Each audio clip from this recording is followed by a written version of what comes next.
Historically, wars and crises, both social and economic, have fostered the growth of extremes at the political level. And in 2022, this phenomenon continued. This year's political campaigns and victory speeches were marked by Russia's full-scale invasion of Ukraine. In Hungary, Prime Minister Viktor Orban, who is widely viewed as the most pro-Kremlin leader within the European Union, won a fourth successive term as the country's Prime Minister.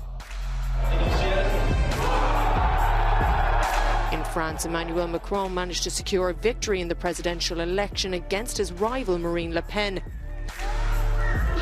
However, the anti-immigration candidate secured more than 12 million votes, the largest share any far-right candidate has received in the history of the state. As head of the National Rally, Le Pen has faced criticism for accepting party loans from a Russian bank close to the Kremlin. In Scandinavia, three centre-right parties in Sweden agreed to form a minority coalition with the support of the country's largest far-right party, the Sweden Democrats. The SDs are not a formal member of the coalition, but have agreed to help shape its policies by backing them in Parliament. In Italy, Giorgia Meloni formed a new ruling coalition, giving the country its first far-right-led government since the end of the Second World War. Meloni also became the first woman to serve as the country's Prime Minister. During her election campaign, she pledged to reduce taxes, impose a naval block to stop illegal immigration and put Italians' interests first within the EU.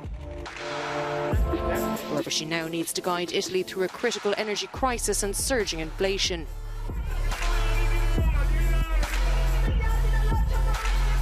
In the UK, former Premier Boris Johnson was forced to resign after a wave of political scandals. Liz Truss was named his successor after meeting the late Queen Elizabeth II at Balmoral Castle on September 6th. The Queen died only a couple of days later. Truss announced her resignation just a month and a half afterwards and became the shortest-serving Prime Minister in British history. Former Chancellor Rishi Sunak took the post in October despite initially losing the contest to Truss.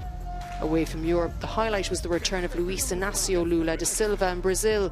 The left-wing candidate beat far-right Jair Bolsonaro in the second round of the presidential election. Moving north to the United States, Republicans have won back control of the House of Representatives, just scraping a victory from the midterm elections that many expected to be a red wave of wins. Former President Donald Trump announced he will seek the Republican presidential nomination in 2024.